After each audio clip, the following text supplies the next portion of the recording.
Hey, what's going on, you guys? It's your boy RCMrtnz and welcome to another episode here on my channel. Happy New Year. It's my first video of 2019. I wanted to finally make this video for you guys in regards to what happened last year in my family and what we went through. And I've already kind of said, I guess, what happened, but I think it's time for me to just bring awareness to mental health, talk to you guys about what my family went through, beginning, middle, and end of this whole thing. But before we continue, I want to just shout out my lovely mother. She's a strong person. I love her to death. She's proven time and time again that she is the strongest woman that I've ever met. She's showing us that anything is possible, anything can happen, and you can overcome such a really bad experience and still be able to brighten up our days. And yeah, let's get on with this video.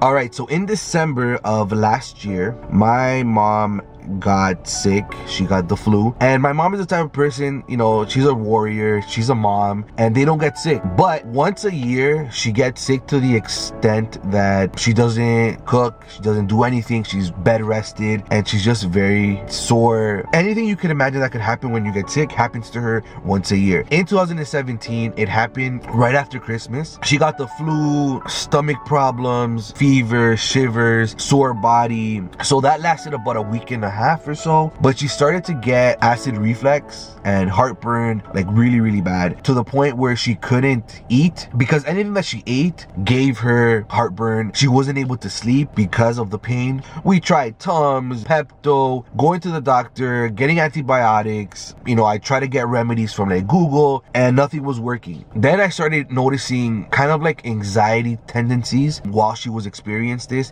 and at the same time she wasn't sleeping, so that wasn't helping the cause. So now it's January, the first 2 weeks you can say, she got anxiety. I took her to the doctor. They didn't really find anything. Then we took her to the emergency when she just broke down and she's tired, she hasn't slept, this pain doesn't go away, I haven't eaten, I'm hungry. So we took her to the hospital. They gave her some IV, a bunch of different tests, and they couldn't find anything. For about a day or two she was okay, and then it came back again. And then I started noticing that she was doing things like listening to like gospel music, or like, you know, religious music, praying, doing the rosary, trying to meditate, listen to, you know, meditation music to try to go to bed. We were trying different things to help her out, and it wasn't getting any better. I felt like her anxiety started getting worse. Fast forward to a week later, she started telling me that she would rather die than to live how she's been living for the past pretty much a month. In addition to that, you know, she's crying, she's breaking down. So I take her to the hospital again, trying to figure out what's going on. So for her just to say that she would rather die than to experience this anymore, you start thinking that this is more than just heartburn or anxiety. This could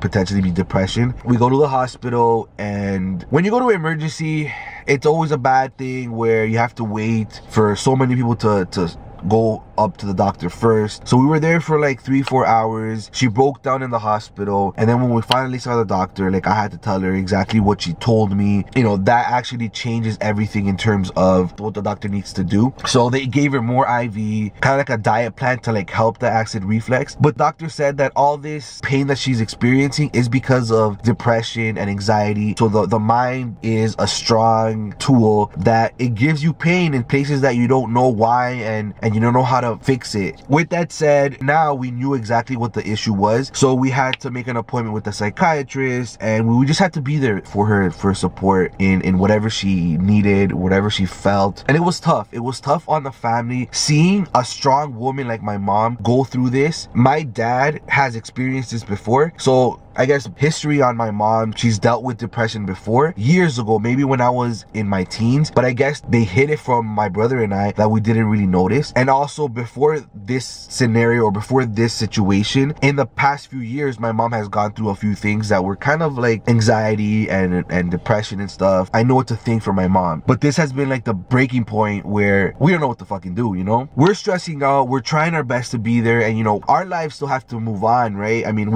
I live with my parents, parents, but you know, having to go to work and trying to focus on to get my job done, but then having to come home and care for my mom is a little bit different when all my life it's always her caring for us. And I'm not saying that was a bad thing, it's just there was a lot of different things that we had to do in order for her to be calm, like, and just have to focus on her mental health. That meant dealing with her work, trying to get some sort of benefits from work, going to the doctors, making sure she gets her medication, making the appointments for the psychiatrist, making sure she was eating, making sure she was calm enough to go to bed, you know, keeping her calm and support her in whatever she needed throughout the day. So it was a lot. And that's where, you know, we went through certain points for the remainder of 5 to 6 months where her mental state just got worse, you know. So she would go to the psychiatrist and talk about her problems, but we as a family didn't think she was going to the core of exactly why she was feeling like this or why she got like this. She had days where I guess the medication that they were giving her was not working. That,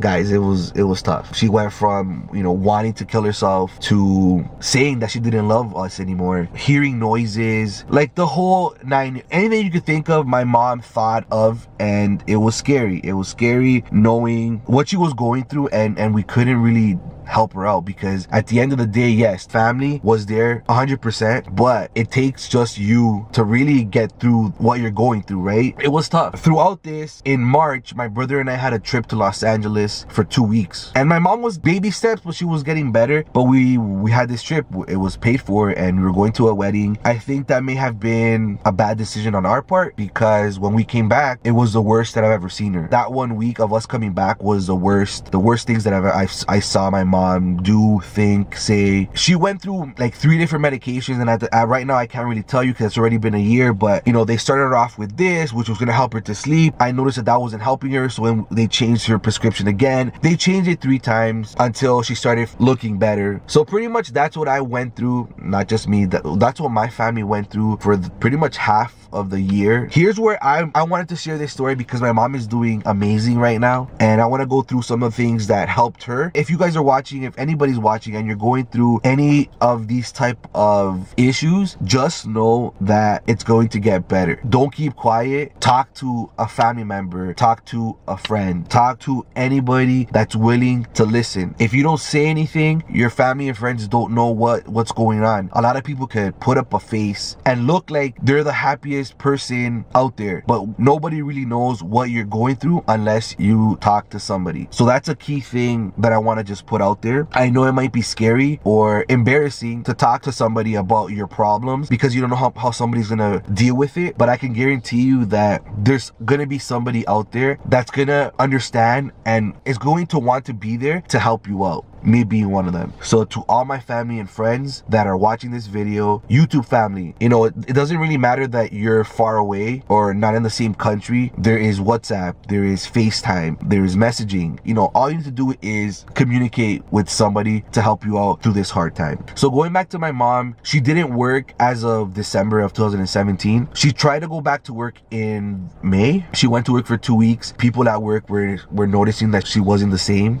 and she kind of relapsed. That was a red flag for us to realize that it's not her time to go back to work or to be in that type of environment where you're seeing people that, you know, obviously you've worked with before, but you need to just spend time with your family and get 100% better. What are some of the things that helped her out in the process of getting better? Before I moved to that, through those months that she wasn't doing great, my mom was emotionless. She wasn't caring, she wasn't loving. She always told my brother and I, oh, I love you, and come and hug us. All that went away, and it was so sad. You know, we try to make her laugh, try to put on comedy shows and different things. She would always just be straight face. Nothing would make her, you know, kind of like realize, hey. So one of the things that helped her out in her getting better was watching Reto Cuatro Elementos. That show was the first show that she actually started focusing on something that wasn't like her mind going crazy. That's the one show that actually got her to start liking something again. Good thing that it was on daily for 2 hours, and my dad got hooked on it. She was hooked on it. At that time I wasn't, because I was still stressing out over keeping her sane. So that was one of the things that I guess kind of started getting her to like forget about her situations or her problems. The second thing was my cousin Carlos and G, they got pregnant at the end of May. So that gave my mom another tick of like, you know, this baby is gonna lighten up our family. So that news started her start knitting. Oh, you know, I'm gonna knit her or crochet her. Sorry, at the time we didn't know it was gonna be a her, but the baby a blanket, a hat, shoes. So that was an exercise or another thing that she could do to keep her mind busy. And then the third thing was in July, my sister, my nephew, and my niece came to visit. One of the reasons why they did come was because they knew what was going on, or my sister knew what was going on with my mom. So we thought maybe it would help my mom change her mindset as well. And I could tell you, the day that my sister came, my mom was like, oh, she went from like, I don't want to be in pictures, I don't want to do this, I don't want to do that. Maybe like 2 or 3 days after my sister was here, it all changed. My mom was, you know, playing with the kids, showing Lexi how to knit, you know, cooking for them, taking them out, cracking jokes, dancing. And that's where number 4 came. Her realizing that she needed to keep busy and start a business. So we started doing the pupusas at home, trying to get her some extra cash. So in the beginning, my brother and I were the ones that would provide all the ingredients, all the packaging for her to get some money and to start feeling like she's wanted and that she's capable of doing something. So all these little things are what helped her get back to where she's at right now. Now my mom is doing great. Now my mom is back to being her normal self. My mom's just the best. And my mom's a savage. She's a trooper. You know, not only did we start a business making pupusas, people are loving her food. She went from doing pupusas to doing semita to doing tamales to crocheting things for the baby like this and this and this. But these ones though, come on guys, Adidas. Oh man, you know, I think that's all I'm gonna say about this video. Mom, I love you. Thank you for letting me tell your story, because I know that in the beginning you didn't want nobody to know what was going on, but as you shared your story with your close friends and family, thank you for giving me this opportunity to share your story, because mental health is a serious and scary thing. For you guys on YouTube, this here is something that we need, and it's the easiest way. If you're not comfortable with telling somebody in person, turn on your camera, say it out there to yourself, even though you might not want to share it on YouTube, but you letting it out and just talking about what you're going through is going to help you out. To my mom, like I said, you're my hero. I love you, and I don't know what I would do without her. If you guys enjoyed this video, don't forget to hit that like button, and I hope that you guys enjoyed it and you guys took something from it, because it took me a long time to really figure out what to say. There were times where I wanted to really talk about it, but I was just not in that mindset to even share the story, because it was sad. But now I'm in a good place. My whole family is. I want to just put it out there that I'm here for anybody that wants to talk. This is your boy RCMrtnz. Se me cuidan, be good, and I'll see you guys for another video. Peace.